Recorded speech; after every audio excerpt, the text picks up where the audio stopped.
This land is your land, and this land is my land, from the California to the New York Island, from the Redwood Forest to the Gulf Stream waters. This land was made for you and me.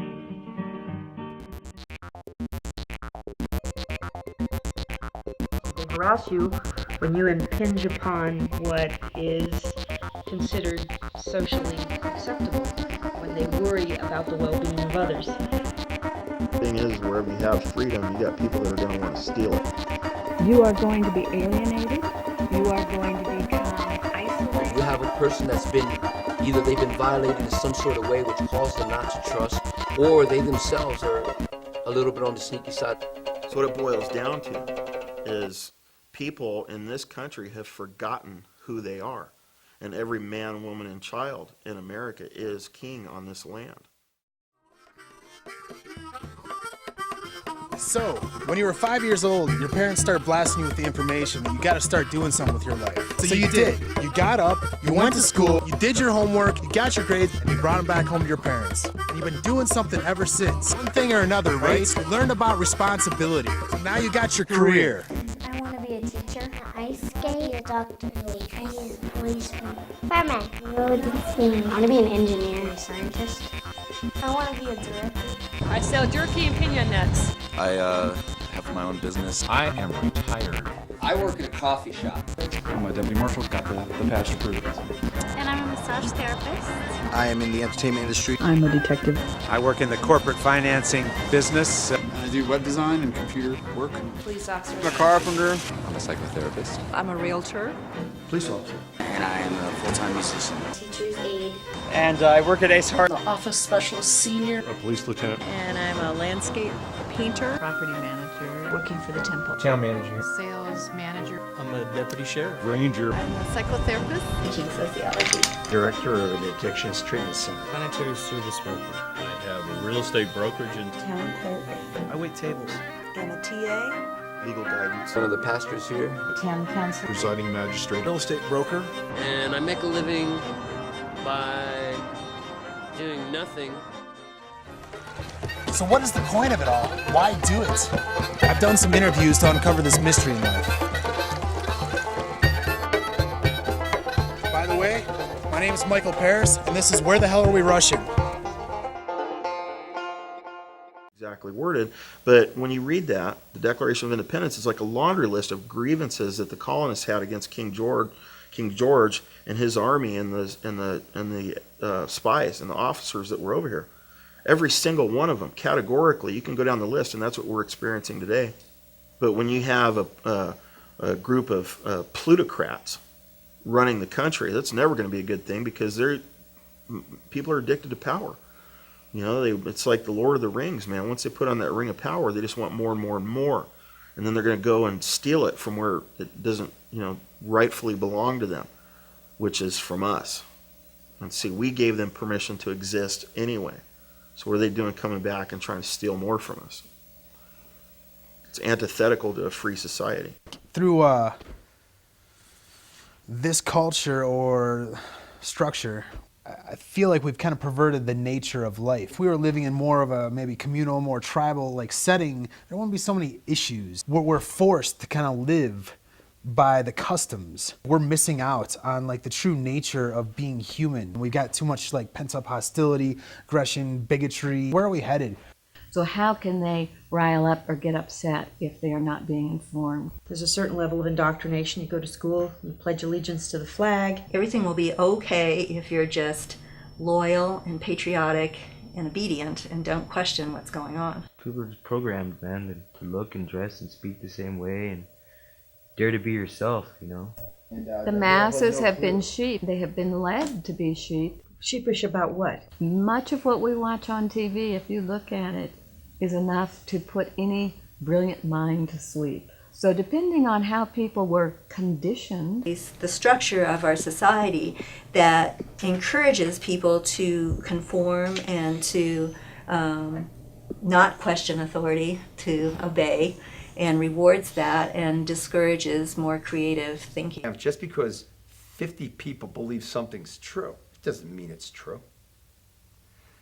One person may have the true insight into what's really going on. The others are all in line, like the 100th monkey effect. It begins in early childhood with the way people are raised. I mean, were you brought up to be a free thinker, an individual, an independent person, or was your family environment one of don't rock the boat, stay with a job for 30 years, and you will be taken care of? You can't just be born and expect to be fed. Someone needs to feed the children. With the establishment of private property and ownership society, people's activities become a basis for creating profit for a small number of people. And in order for people to survive in that economic system, they have to sell their labor. And in selling their labor, they sell what is most human about themselves. A man named Dr. Herbert Greenberg tested 350,000 job applicants and came to the conclusion that 4 out of 5 people are misemployed in the United States. With reference to work, it's one of the things that causes great unhappiness for a lot of people. People often think, especially in this culture, that if they can make a lot of money, they'll be happy.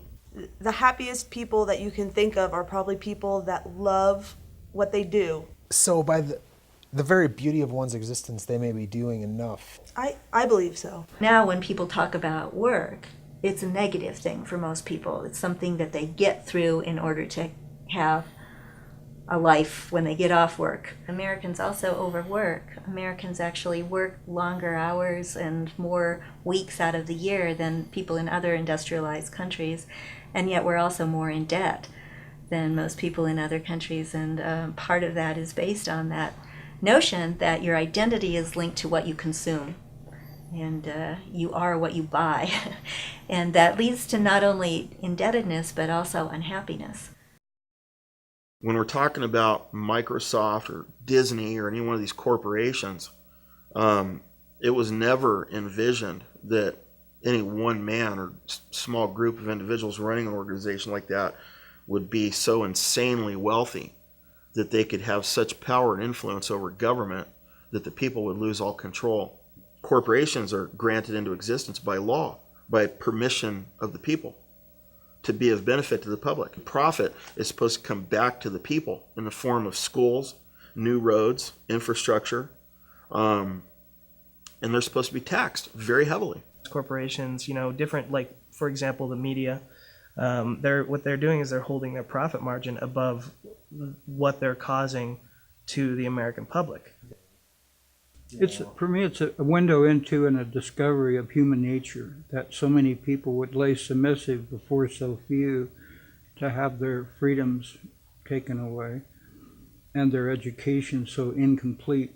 If you watch CNN, you watch Fox News, you watch these things and you're only taking what they're feeding you, in the way they want you to take it without any critical analysis, you're having a problem. What I was saying earlier in terms of insecurity and conformity is that with the development of the mass media over the last 20 years, people's ability to evaluate the political situation, environmental, economic situation has become dependent on this mass media. Because there's a big delusion going on, man, and it's just really taking people's souls. The only thing that people do know is what they're told on television or what they read in the magazines and stuff like that. They don't know about all of the crap that they're doing to the world. They don't want to put that out. They're just going to put out all kinds of other drama to keep people away from the truth. People only see what they want to see. The motivation, it's all self-satisfaction. It's just like in the business world, how much money can you make? What kind of car can you drive? Where, how big is your house? All those things are what our culture puts in front of us as goals. Your country is the leading country, and you develop a sense of pride. Religion or sexual preference. You're right. The reality I gotta deal with is my guilt. If somebody has an abortion or whatever, someone forces them to do so, let them deal with their own personal emotions and whatever. It's not my business. Oh my gosh, I so think that's what George Washington and Thomas Jefferson were trying to say.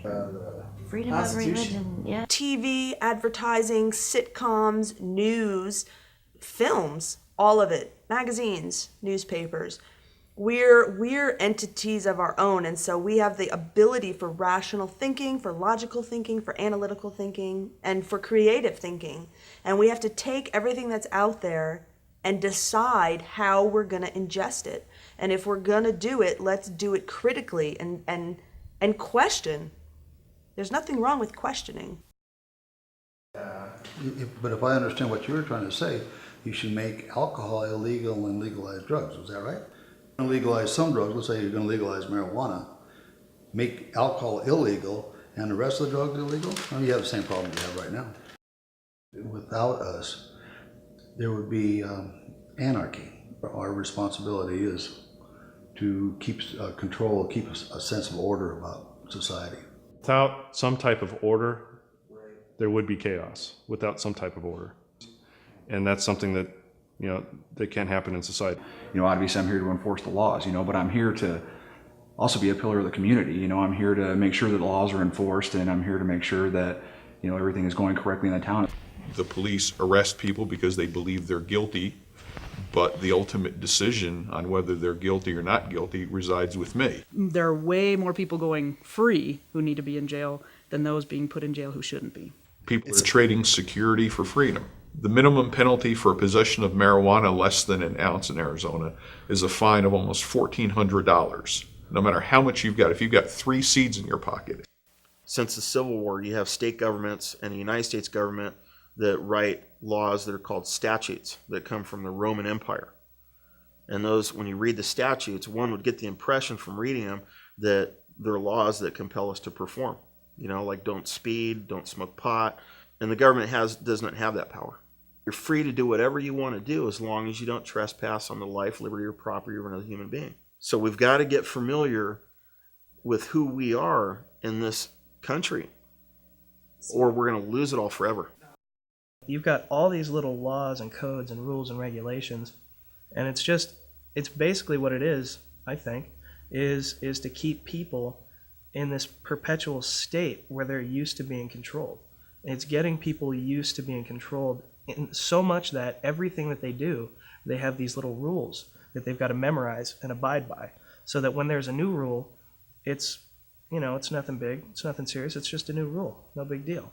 If you're in the wrong crowd and you say the words New World Order, people will dismiss you as a conspiracy nut. But you can look at fucking videotape of Bush and his dad and Dan Quayle and Ronald Reagan and Oliver North and all these public officials and these public figures saying the words New World Order.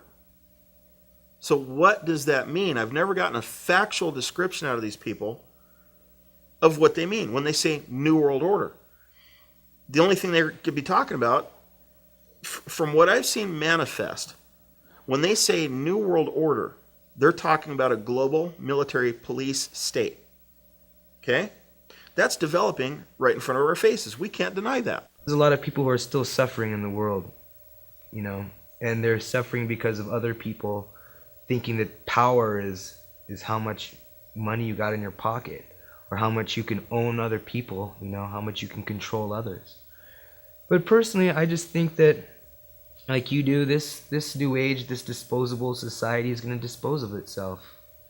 And then it's going to get back to the earth as it always has. You and I have been trained, hypnotically to dance to their tempo.